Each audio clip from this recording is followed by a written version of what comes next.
नमस्कार, मैं हूं आपके साथ में श्वेता गर्ग और आप देख रहे हैं 4 टीवी न्यूज। और एक बार फिर से वक्त हो चला है उत्तर प्रदेश की खास खबरों का। खबर लखीमपुर खीरी से है, जहां सुजीता कुमारी ने महिला थाने का किया है निरीक्षण और महिला सुरक्षा योजना की जानी है जमीनी हकीकत। वहीं फरियादों की शिकायतों का सुनिश्चित करे त्वरित निस्तारण, महिला सशक्तिकरण योजनाओं पर फील्ड रिपोर्ट करे तैयार। दरअसल लखीमपुर खीरी के सदर क्षेत्र स्थित महिला थाना का औचक निरीक्षण कर राज्य महिला आयोग की सदस्य सुजीता कुमारी ने किया है।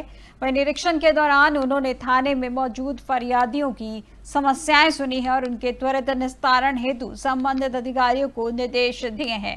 वहीं सुजीता कुमारी ने मिशन शक्ति अभियान, एंटी रोमियो स्क्वाड और पिकअप बूथ हेल्पलाइन नंबर 181 1090 198 112 और 102 की कार्यप्रणाली की भी समीक्षा की है। उन्होंने कहा कि मुख्यमंत्री योगी आदित्यनाथ के नेतृत्व में राज्य सरकार आदि आबादी की सुरक्षा, सम्मान और सशक्तिकरण के लिए पूरी तरीके से प्रतिबद्ध है। उन्होंने बालिका सुरक्षा, बाल विवाह और कन्या भ्रूण हत्या रोकथाम जैसे मुद्दों पर जागरूकता की आवश्यकता बताई और बताया कि कन्या सुमंगल योजना, महिला सम्मान कोष और आत्म रक्षा प्रशिक्षण जैसे कार्यक्रम महिलाओं को सशक्त बना रहे हैं। और निरीक्षण के दौरान उन्होंने कार्यालय, कंप्यूटर कक्ष, आगंतुक कक्ष, हेल्प डेस्क और सीसीटीवी की स्थिति देखी। वहीं सफाई व्यवस्था का जायजा लिया और अभिलेखों के अद्यतन रखने के निर्देश दिए हैं। वहीं पुलिसकर्मियों को मूलभूत सुविधाएं समय से उपलब्ध कराने पर भी विशेष जोर दिया गया है।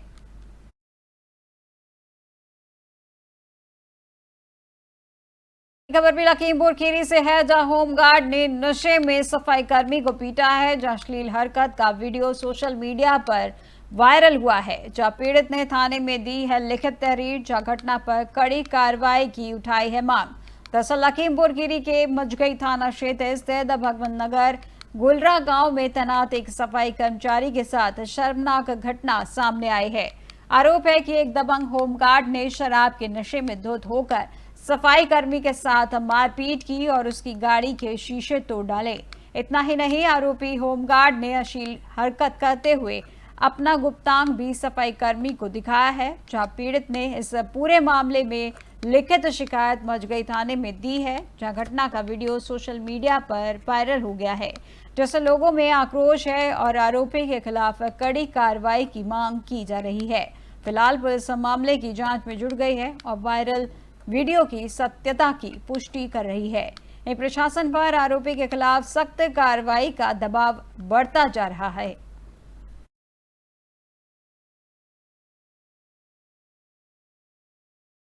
बरेली से है, जहां पाकिस्तान जिंदाबाद लिखने वाले 2 युवक गिरफ्तार किए गए हैं, जिसमें भड़काऊ पोस्ट पर बरेली पुलिस की सख्ती हुई है। धारदार हथियार संग वीडियो पोस्ट किया है वायरल, जो एसएसपी ने संज्ञान पर दर्ज हुआ है मुकदमा। दरअसल बरेली जिले के विथरी चैनपुरी थाना क्षेत्र से सोशल मीडिया पर भड़काऊ पोस्ट करने वाले 2 युवकों को पुलिस ने गिरफ्तार कर जेल भेज दिया है।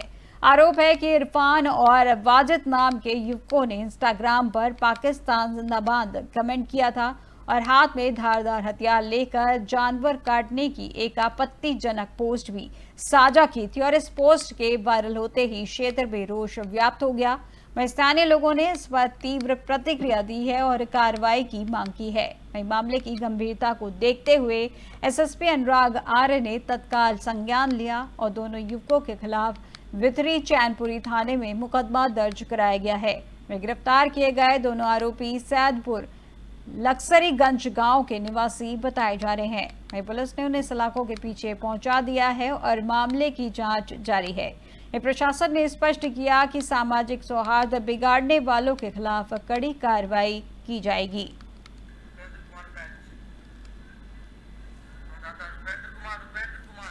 खबर बरेली से है, जब पाकिस्तान जिंदाबाद लिखने के बाद ये 2 युवक गिरफ्तार किए गए हैं। और इस संबंध में ज्यादा जानकारी के लिए हमारे साथ हमारे संवाददाता रुपेंद्र कुमार लाइन पर जुड़ चुके हैं। तो रुपेंद्र, जिस तरीके से पाकिस्तान जिंदाबाद लिखने वाले 2 युवक गिरफ्तार किए गए हैं, उसके संबंध में क्या है पूरी जानकारी? देखिए श्वेता, मैं आपको बताना चाहूंगा, जनपद बरेली के थाना चैनपुर का है, जहां पर उन्होंने इंस्टाग्राम पर पाकिस्तान जिंदाबाद के नारे लगाए थे और उन्होंने कमांड लिखी थी कि पाकिस्तान जिंदाबाद। तो यहाँ के एसएसपी अनुराग आर्य का साफ कहना है कि जो इस तरह की भड़काऊ पोस्ट करेगा या कोई इस तरह की जो है किसी की भावनाओं को आहत करेगा तो उसके लिए सख्त कार्रवाई की जाएगी। बरेली पुलिस उससे निपटने के लिए तैयार है। फिलहाल जो है दोनों आरोपी इरफान और वाजिद ये जो है पिछली चैनपुर थाना क्षेत्र के रहने वाले हैं। शहदपुर लखनवीगंज गांव के ये निवासी हैं। फिलहाल इनको मुकदमा दर्ज करके पुलिस ने गिरफ्तार कर लिया है और ये सलाखों के पीछे पहुंच गए हैं। सलाखों के अंदर से ये माफी मांगते हुए नजर आ रहे हैं। जी सर। जी रुपेंद्र, जिस तरीके से इन दो आरोपियों को गिरफ्तार किया गया है, ये सिर्फ पोस्ट के लिए इनको गिरफ्तार किया गया है या इनके गिरफ्तारी के बाद जो पूछताछ की गई है उसमें भी कोई और मामले इनके सामने आए हैं, इनसे संबंधित कोई और मामले भी सामने आए हैं? जी देखिए श्वेता, मैं बताना चाहूंगा फिलहाल ऐसा कोई मामला सामने नहीं आया है। इनका जिस मोबाइल से इन्होंने जो पोस्ट किया था और इन्होंने धारदार हथियार लेके इन्होंने कहा था कि जो है हाथ काट लिए जाएंगे, इस तरह का जो सोशल मीडिया में जो वीडियो वायरल हो रहा था, उसके लिए इनके मोबाइल, दोनों के मोबाइल पुलिस ने जब्त कर लिए हैं। मोबाइलों की छानबीन चल रही है। इनको गिरफ्तार कर लिया गया है और जेल भेजने की तैयारी कर ली गई है। मतलब इनके जो इतिहास पुलिस ने खंगाला है उसमें किसी तरीके के केस दर्ज या किसी उसमें अपराध में क्या संलिप्तता भी पाई गई है? क्या ऐसा कुछ देखने को मिला है? देखिए फिलहाल अभी तक तो कोई सामने इस तरह का नजर नहीं आया है और मोबाइल इन दोनों का जब्त कर दिया गया है।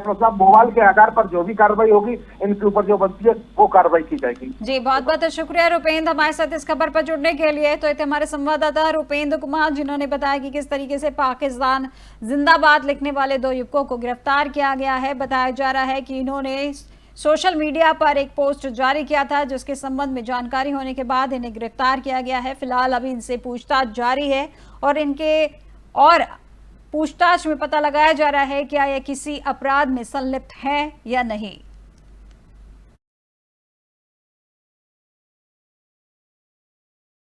हापुड़ से है जहां अहिल्याबाई होलकर जयंती पर स्वच्छता अभियान जारी हुआ है, जहां गढ़मुक्तेश्वर में गंगा घाटों पर हुआ है माल्यार्पण और मोटर बोट तिरंगा यात्रा से भारत माता जय का उद्घोष किया गया है। स्थानीय नागरिकों ने स्वच्छता में भागीदारी ली है। दरअसल हापुड़ जिले में देवी अहिल्याबाई होलकर की 300वीं जयंती के अवसर पर 21 से 31 मई तक विशेष कार्यक्रमों की श्रृंखला आयोजित की जा रही है और इसी कड़ी में गढ़मुक्तेश्वर के ब्रज घाट पर क्षेत्रीय विधायक हरेंद्र तेवतिया के नेतृत्व में भाजपा के सभी पदाधिकारियों और नगर वासियों ने एक विशेष स्वच्छता अभियान चलाया है और इस अवसर पर गंगा घाटों पर देवी अहिल्याबाई होलकर की प्रतिमा पर माल्यार्पण कर उन्हें श्रद्धांजलि अर्पित की गई।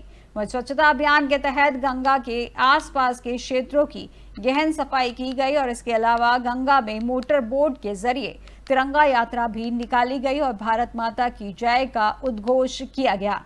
इस पहल का उद्देश्य न केवल स्वच्छता को बढ़ावा देना था बल्कि देवी अहिल्याबाई होलकर की सेवा और समाज निर्माण के आदर्शों को आम जनता तक पहुंचाना भी था। वहीं अभियान के दौरान स्थानीय नागरिकों ने भी उत्साहपूर्वक भाग लिया और स्वच्छता के प्रति अपनी जिम्मेदारी को दोहराया है। इस कार्यक्रम में पूरे क्षेत्र में स्वच्छता और सामाजिक सेवा के महत्व को उजागर किया है। सरकार और स्थानीय प्रशासन ने इस तरह के अभियानों को नियमित रूप से जारी रखने का संकल्प लिया है। ये कार्यक्रम रानी अहिल्याबाई जी के होलकर के 300वीं जन्म शताब्दी बनाई जा रही है और ये 21 तारीख से 31 तारीख तक ये कार्यक्रम चलेगा। उसमें उपलक्ष्य में सभी पार्टी के अधिकारी, सभी पदाधिकारी आए हुए हैं। आज भारतीय जनता पार्टी जनपद हापुड़ द्वारा कार्यक्रम का आयोजन किया जा रहा है, जिसमें शीर्ष नेतृत्व ने हमें निर्देश किया है कि जो लोक माता अहिल्याबाई होलकर जी हैं उनकी 300वीं शताब्दी जो 31 मई को मनाई जानी है, उसके उपलक्ष्य में कार्यक्रम निर्धारित किए हैं और आज उसी संबंध में हम गंगा आरती पर और गंगा जी के घाटों की सफाई के लिए ये कार्यक्रम रानी अहिल्याबाई जी के होलकर के 300वीं जन्म शताब्दी बनाई जा रही है और ये 21 तारीख से उत्तर प्रदेश के अयोध्या जिले में श्री राम जन्मभूमि तीर्थ क्षेत्र निर्माण समिति के अध्यक्ष नपेंद्र मिश्र ने बताया कि मंदिर निर्माण का काम तेजी से आगे बढ़ा है और उन्होंने कहा कि कल सभी आवश्यक मूर्तियां मंदिर परिसर पहुंच चुकी हैं और अब ट्रस्ट प्राण प्रतिष्ठा का काम शुरू करेगा। खासतौर पर भगवान शिव की मूर्ति 31 मई को स्थापित की जाएगी। इसके बाद 3 जून से सभी मूर्तियों की पूजा अर्चना का शुभारंभ होगा। जब मिश्रा ने बताया कि मंदिर का निर्माण लगभग पूर्णतया की ओर से है, जहां पर 7 मंदिर बनकर तैयार हो चुके हैं। मई जून जुलाई तक 90% परकोटे का काम पूरा हो जाएगा, जबकि सितंबर तक परकोटे का निर्माण कार्य पूर्ण कर लिया जाएगा। इसके साथ ही उन्होंने कहा कि इस साल के अंत तक मंदिर का पूरा निर्माण पूरा होने की उम्मीद है। प्रदर्शनी और ऑडिटोरियम का निर्माण हाल ही में शुरू हुआ है, जिसे मार्च 2026 तक पूरा किया जाएगा। अगले 2 महीने के भीतर भक्तों को मंदिर के सभी हिस्सों में प्रवेश की अनुमति भी दी जाएगी। आप सबको तो जानकारी है ही कि कल सभी मूर्तियां जिन्हें आना था मंदिर में वो आ गई हैं और अब न्यास का कार्य होता है, जिम्मेदारी होती है कि वह प्राण प्रतिष्ठा के लिए, पूजा के लिए कार्यवाही शुरू करेंगे। शिव जी का जो मंदिर है परकोटा में, उसमें शिव जी विराजेंगे, यद्यपि हैं लेकिन शिव जी 31 तारीख को विराजेंगे। नेपाल सीमा से सटे जनपद पीलीभीत के गांव में सिख से ईसाई बने लोगों को घर वापसी के लिए गुरुद्वारा नानक नगरी टाटरगंज में विशेष कार्यक्रम आयोजित किया गया और इस कार्यक्रम में संदेह के घेरे में आए 500 लोगों को बुलाया गया था, लेकिन केवल 150 लोग ही पहुंचे और उनकी गुरुद्वारे में वापसी कराई गई। वहीं विश्व हिंदू परिषद के क्षेत्रीय संगठन मंत्री सोहन सोलंकी ने सिख धर्म के इतिहास पर प्रकाश डालते हुए लोगों को जागरूक किया। जब गुरुद्वारा प्रबंध कमेटी के अध्यक्ष महेंद्र सिंह ने बताया कि कई लोग गुरुद्वारा आना बंद कर ईसाई धर्म के प्रतीक चिन्ह अपनाने लगे थे, जिससे संदेह गहराया और विहिप के जिला मंत्री प्रवीण मोहन ने कहा कि नेपाल के रास्ते पादरियों ने गांव में पहुंचकर लोगों को ईसाई धर्म अपनाने के लिए प्रेरित किया था। उन्होंने स्पष्ट किया कि अब धर्म परिवर्तन की किसी भी गतिविधि को बर्दाश्त नहीं किया जाएगा और लोगों को पुनः अपने मूल धर्म में लाया जाएगा।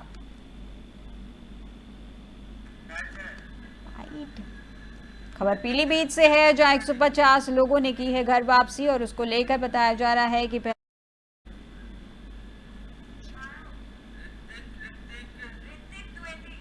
और इस खबर पर ज्यादा जानकारी के लिए हमारे साथ हमारे संवाददाता ऋतिक द्विवेदी लाइन पर जुड़ चुके हैं। तो ऋतिक, जिस तरीके से 150 लोगों ने घर वापसी की है, क्या है इसके संबंध में पूरी जानकारी? देखिए, बिल्कुल श्वेता, बताना चाहूंगा, यह सीमावर्ती इलाका है, नेपाल सीमा से सटा इलाका है, जहां पर हिंदू परिषद ने अब डेरा डाल दिया है और कार्यक्रम के जरिए ऐसे लोगों की घर वापसी करा रहा है जिनको नेपाल से आकर पादरियों ने ईसाई बना दिया था। दरअसल जिले की भारत नेपाल सीमा से सटे इलाके के कई गाँव के सिखों ने ईसाई धर्म अपनाया है। दावा किया जा रहा है कि नेपाल से आए पादरियों और कुछ स्थानीय पास्टरों ने आर्थिक लालच और टंगाई सभाओं के जरिए सिखों को ईसाई धर्म अपनाने के लिए प्रेरित किया था। दावा यह भी किया जा रहा है कि 22,000 सिखों में से 3,000 सिखों का धर्मांतरण भी करा दिया गया था। ऐसे 160 परिवारों की लिस्ट भी प्रशासन को सौंपी गई थी, जिन्होंने कथित तौर पर सिख धर्म छोड़कर ईसाई धर्म अपनाया था। हालांकि अब जो गुरुद्वारा कमेटी है और विश्व हिंदू परिषद के जो पदाधिकारी हैं वो लगातार लोगों से मुलाकात कर रहे हैं, उन्हें प्रेरित कर रहे हैं उनके धर्म के प्रति। और गुरुद्वारा में एक कार्यक्रम भी करा गया था जिसमें संदिग्ध 500 लोगों को बुलाया गया था, जो कि सिख से ईसाई बन गए थे। हालांकि 500 में से सिर्फ 150 लोग पहुंचे हैं जिनकी गुरुद्वारा वापसी कराई गई है। हालांकि लगातार जो विश्व हिंदू परिषद के कार्यकर्ता है, जो कमेटी है गुरुद्वारा की, वो लगातार लोगों को जागरूक कर रही है, उनसे बात कर रही है, उन्हें घर वापसी के लिए प्रेरित कर रही है। जी ऋतिक, जिस तरीके से घर वापसी का जो मामला है, ये काफी कितने समय से चल रहा है? क्योंकि 500 लोगों की बात की जा रही है, तो ये 1-2 दिन की बात नहीं है, काफी समय से इस पे काम किया जा रहा होगा, तभी 500 लोगों को धर्मांतरण किया गया था। वहीं पर अब सिर्फ 150 लोगों की घर वापसी हो रही, तो ये मामला कब से चला आ रहा है? देखिए, बिल्कुल जिस तरीके से बताया जा रहा है कि नेपाल के रास्ते से पादरी आ रहे हैं, इनके सहयोगी भी जो है वो पंजाब हरियाणा साइड से आकर जो सिख समाज के लोग हैं उन्हें टारगेट कर रहे हैं। एक तरह से देखा जाए तो उन्हें बरगला रहे हैं। हालांकि कहीं ना कहीं जो शिक्षा की कमी है वो सामने आ रही है, क्योंकि लोग अनजान हैं कि उन्हें किस तरीके से प्रेरित किया जा रहा है। उन्हें लालच दिया जा रहा है कि सरकारी योजनाएं मिलेगी, सरकारी नौकरी मिलेगी, फिर उनका ईसाई में उन्हें कन्वर्ट किया जा रहा है। लेकिन कहीं ना कहीं ये जिस प्लान के तहत ये सवाल जरूर बना हुआ है। हालांकि करीबन 20-25 दिन हो गए हैं तब ये मामला सामने आया है। हालांकि ये धर्मांतरण का खेल कितने महीनों पुराना है, कितने साल पुराना है, यह भी एक सवाल बना हुआ है। हालांकि जो डीएम है ज्ञानेंद्र सिंह, उन्होंने पूरे मामले में एक टीम भी तैयार करी है जो पूरी रिपोर्ट जो है वो डीएम को सौंपेगी, और डीएम साहब भी पूरी सख्त कार्रवाई करने के बाद भी कह रहे हैं। जी ऋतिक, आखिरी सवाल ये था कि इस मामले की जानकारी कब हुई, आखिर किन कारणों के चलते कब मालूम चला कि इस तरीके से धर्मांतरण किया जा रहा है और इतनी बड़ी कार्रवाई करके इतने बड़े उसका पता लगाया गया है? किस समय इस बात का पता चला था जब ये कार्रवाई की गई? देखिए बिल्कुल सीता, जो गुरुद्वारा कमेटी के प्रबंधक हैं उन्होंने एक प्रेस कॉन्फ्रेंस करी थी, जिसके बाद में इस बात का खुलासा हुआ कि धर्मांतरण का जो खेल है वो चल रहा है। उन्होंने 160 परिवारों की सूची भी जो है वो सौंपी थी प्रशासन को, जो कि ईसाई धर्म जिन्होंने अपना लिया था। हालांकि वो सिख समाज के सब 160 परिवार था। उन्होंने ही ये खुलासा करा है। उन्होंने ही प्रशासन से लेकर मुख्यमंत्री तक ये मामले की शिकायत भी करी है, इसमें निष्पक्ष जांच कराने की मांग भी की है। और जो गुरुद्वारा कमेटी है उन्होंने जो धर्मांतरण कराने वाली टीम है या ऐसे जो सिख है जिन्होंने ये ईसाई धर्म अपना लिया है उनके गुरुद्वारा आने में भी रोक लगा दी थी। हालांकि अब जो विश्व हिंदू परिषद के कार्यकर्ता हैं, जो कमेटी है गुरुद्वारा की, वो लगातार प्रयास कर रही है कि जो ईसाई बन गए हैं सिख समाज के लोग, उन्हें घर वापसी करी जाए। जी ऋतिक, इसमें कितनी महिलाएं, कितने पुरुष और बच्चे सभी मिला के 500 लोग हैं या सिर्फ पुरुषों की संख्या इसमें ज्यादा है? देखिए, बड़ी तादाद में जो पूरा परिवार है उनको निशाना बनाया गया है। इसमें बड़ी संख्या में महिलाएं भी शामिल थी, बच्चे भी शामिल थे। हालांकि एक महिला है, उसने थाना हजारा में एक मुकदमा भी दर्ज करवाया था, जो कि 8 उसमें नामजद और करीबन 40 से ज्यादा अज्ञात लोग शामिल थे। महिला का आरोप यह था कि उसके पति को जबरन ईसाई धर्म में कन्वर्ट कर दिया गया था सरकारी योजना का नाम लेकर, और बच्चों को भी जबरन उन पर दबाव बनाया जा रहा था, उनसे मारपीट की जा रही थी, जिसके बाद वो मुकदमा दर्ज हुआ और जो पूरा मामला है वो खुलकर सामने आया था। जी बहुत बहुत शुक्रिया ऋतिक हमारे साथ इस खबर पर जुड़ने के लिए। तो ये हमारे संवाददाता ऋतिक द्विवेदी जिन्होंने बताया कि पीलीभीत में 150 लोगों ने घर वापसी की है, जिसमें 500 से 150 लोगों की वापसी हुई है, जिसमें बताया जा रहा है कि सिख से वे ईसाई बन गए थे, जिसमें धर्मांतरण पर विहिप ने एक सख्त आपत्ति जताई, जिसमें नेपाल से पादरियों पर धर्म परिवर्तन का आरोप लगाया गया है।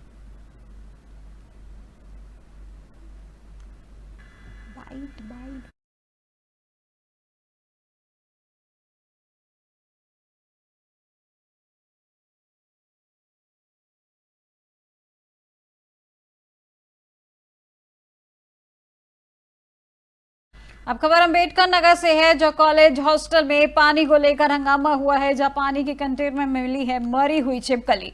जहां शुद्ध पानी न मिलने पर छात्रों ने प्रदर्शन किया और छात्रों ने प्रशासन के खिलाफ नारेबाजी की है।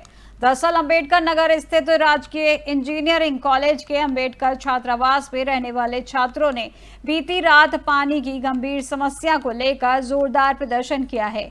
वहीं छात्रों का आरोप है कि हॉस्टल में पानी के लिए शुद्ध पानी उपलब्ध नहीं कराया जा रहा है, जहां स्थिति तब और बिगड़ गई जब पानी के कंटेनर में मरी हुई छिपकली मिली और इससे नाराज छात्रों ने प्रशासन के खिलाफ जमकर नारेबाजी की और हंगामा किया है। वहीं छात्रों की मांग है कि जल्द से जल्द स्वच्छ पेयजल की व्यवस्था की जाए, वरना आंदोलन और तेज किया जाएगा।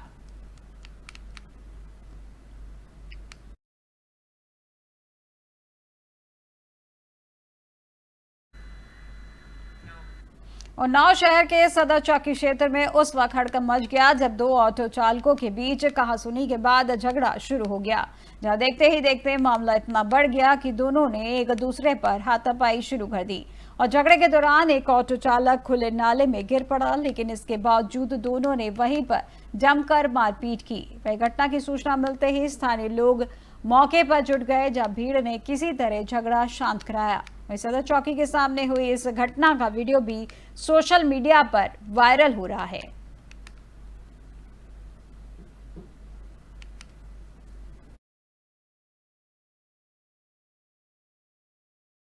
ग्रेटर नोएडा के दादरी थाना क्षेत्र में चेकिंग के दौरान पुलिस और बदमाशों के बीच मुठभेड़ हो गई और इस दौरान 3 बदमाश, एक को पुलिस ने गोली लगी है, जिसमें से वह घायल हो गया। जहां पुलिस ने घायल बदमाश को इलाज के लिए अस्पताल में भर्ती कराया है, जहां उसका उपचार किया जा रहा है। मुठभेड़ के बाद मौके से 2 अन्य बदमाशों को गिरफ्तार कर लिया गया है। पुलिस ने इनके कब्जे से एक अवैध तमंचा, 2 चाकू और एक चोरी की बाइक बरामद की है। प्रारंभिक पूछताछ में सामने आया है कि गिरोह नोएडा और एनसीआर क्षेत्र में चोरी और लूट की घटनाओं को अंजाम देता रहा है। दादरी थाना पुलिस की सक्रियता और सतर्कता से समय रहते बड़ी वारदात टल गई, जहां पुलिस अब पूरे गिरोह की पृष्ठभूमि खंगालने में जुटी हुई है और इसके अन्य साथियों की तलाश जारी है।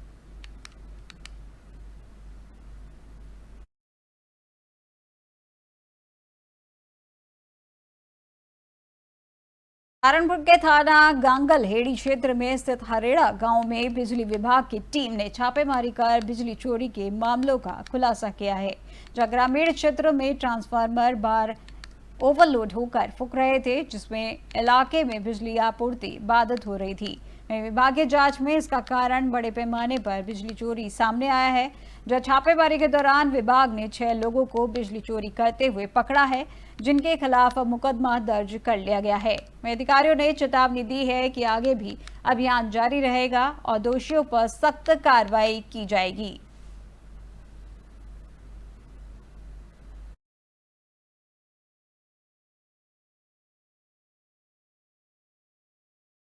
आगरा के सिकंदरा सब्जी मंडी में काम करने वाले एक मजदूर के बेटे के साथ नौकरी लगवाने के नाम पर ठगी का मामला सामने आया है, जहां पीड़ित को चपरासी की नौकरी दिलाने के लिए एक व्यक्ति ने फर्जी नियुक्ति पत्र देकर 7.75 लाख रुपए ठगे हैं।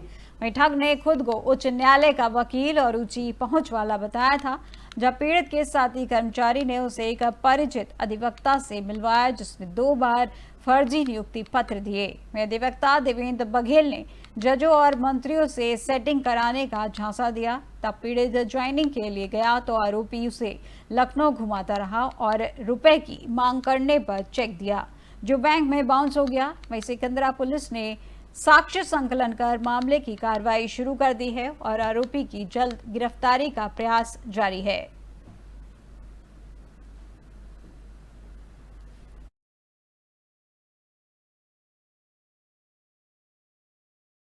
गोरखपुर के शाहपुर इलाके में पुलिस और पशु तस्करों के बीच भयंकर मुठभेड़ हुई और इस मुठभेड़ में शातिर पशु तस्कर साहब अंसारी गोली लगने से घायल हुआ है। पुलिस ने घायल तस्कर को गिरफ्तार कर तुरंत अस्पताल में भर्ती कराया है, जहां उसका उपचार जारी है। मौके से पुलिस ने एक तमंचा, कारतूस और मुठभेड़ में प्रयुक्त एक पिकअप वाहन बरामद किया है। साहब अंसारी पर कई जनपदों में आधा दर्जन से अधिक मुकदमे दर्ज हैं, जो उसकी आपराधिक गतिविधियों को दर्शाते हैं। पुलिस अधिकारी एसएचओ नीरज राय ने इस कार्रवाई का नेतृत्व किया और बताया कि ऐसे तस्करों के खिलाफ सख्त कार्रवाई जारी है, ताकि क्षेत्र में शांति बनाई रखी जा सके। यह मुठभेड़ क्षेत्र में बढ़ते अपराध के खिलाफ पुलिस की सक्रियता का उदाहरण है। वहीं आरोपी के अन्य साथियों की खोज भी जारी है। वहीं शाहपुर इलाके में पुलिस और पशु तस्करों के बीच मुठभेड़ हुई है, जिसमें शातिर तस्कर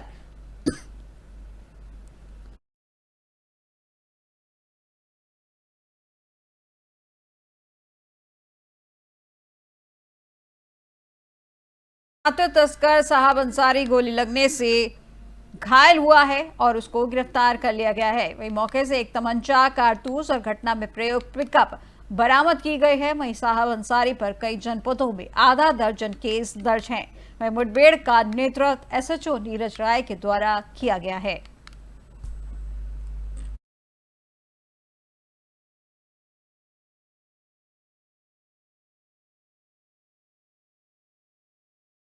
विज्ञान ने मानवता को कई चमत्कार दिखाए हैं और इसके योगदान से ही हम चांद तक पहुंचने में सफल हुए हैं, जो कभी असंभव सा लगता था। और आज विज्ञान के बिना विकास की कल्पना भी नहीं की जा सकती, लेकिन इसने हमें समय समय पर खतरे में भी डाला है। वहीं कोरोना वायरस इसका बड़ा उदाहरण है, जिसने 2019-20 में पूरी दुनिया को हिलाकर रख दिया था और इस महामारी ने लाखों लोगों की जान ली और दुनिया भर में हाहाकार मचा दिया था। अब एक बार फिर कोरोना के बढ़ते मामले ने डर पैदा करना शुरू कर दिया है। क्या है कोरोना ने खुद नए रूप में प्रकट करने के लिए इंतजार किया था, क्योंकि हाल ही में 2 मौतों ने इसे फिर से सुर्खियों में ला दिया है। क्योंकि जिस तरह से ये आंकड़े बढ़ रहे हैं वो फिर से लोगों को डराने लगा है, तो फिर इसके बढ़ते केस को कैसे रोका जाए और इसके लिए क्या सावधानी बरतनी चाहिए, इस पर देखिए हमारी ये खास रिपोर्ट। शहर की गलियों में फिर से डर का सन्नाटा पसर रहा है। अस्पतालों के बाहर लंबी कतारें और लोगों की आंखों में चिंता की लकीरें साफ झलकने लगी हैं। लोगों का सोचना था कि कोरोना अब इतिहास बन चुका है, लेकिन अब लगता है कि वो खतरा फिर से हमारे दरवाजे पर दस्तक दे रहा है। दरअसल भारत में 2 लोगों की मौत हो गई है और कई मामले सामने आए हैं, जिसके बाद से देश में चिंता बढ़ गई है। कोरोना एक बार फिर भारत में फिर बढ़ रहे कोरोना के मामले, बिना मास्क दिखना अब हो सकता है खतरनाक। नई लहर, नया वेरिएंट, सतर्क रहना जरूरी। कमजोर इम्यूनिटी वालों को ज्यादा खतरा। बता दें कि भारत में कोरोना वायरस के मामलों में एक बार फिर बढ़ोतरी देखी जा रही है। जहां कुछ समय पहले तक लोग बिना मास्क के सड़कों पर बगैर डरे घूमते नजर आ रहे थे, वहीं अब फिर से सावधानी बरतने की जरूरत महसूस हो रही है। कोरोना की यह नई लहर पहले जैसी नहीं है, लेकिन इसका मतलब यह नहीं कि खतरा टल गया है, क्योंकि वायरस के नए वेरिएंट्स सामने आ रहे हैं जो ज्यादा तेजी से फैलते हैं और कमजोर इम्यूनिटी वाले लोगों को जल्दी अपनी चपेट में ले सकते हैं। मुंबई में पिछले 3 महीने कोविड-19 के कई मामले सामने आ चुके हैं और अब मुंबई के KEM अस्पताल में 2 कोरोना पॉजिटिव मरीजों की मौत की पुष्टि हुई है। हालांकि अस्पताल प्रशासन का कहना है कि इन दोनों मरीजों की मौतें कोविड-19 से नहीं, बल्कि उनकी पहले से मौजूद गंभीर बीमारियों, कैंसर और किडनी फेलियर की वजह से हुई है। लेकिन फिर भी आप सबको सतर्क रहने की जरूरत है, क्योंकि हांगकांग और सिंगापुर में कोरोना का नया वेरिएंट तेजी से फैल रहा है। यहाँ कोविड का LF7 और NB1.8 नाम के वेरिएंट के मामले बढ़ रहे हैं। ये दोनों वेरिएंट मिलकर यहाँ अनुमानित संख्या 14,200, जो लगभग 2/3 मामलों के लिए जिम्मेदार है। एशिया में कोरोना का प्रकोप बढ़ते देख भारत में भी खलबली मची हुई है। देश में कहां कितने केस हुए दर्ज? देश में सबसे ज्यादा केस केरल में दर्ज हुए हैं, वहीं दूसरे नंबर पर महाराष्ट्र है। तमिलनाडु में 34 मामले सामने आए हैं, कर्नाटक में 8 नए मामले, जबकि गुजरात में 6 और दिल्ली में 3 केस दर्ज हुए हैं। हरियाणा, राजस्थान और सिक्किम में एक नया मामला सामने आया है। स्वास्थ्य मंत्रालय ने बताया कि केरल में एक्टिव केस 95 है। किन लक्षणों को नजरअंदाज ना करें? हल्का बुखार या गले में खराश, नाक बंद हो जाना या बहना, सिर दर्द और बदन में दर्द, थकान महसूस होना, सूखी खांसी या सांस लेने में तकलीफ होना।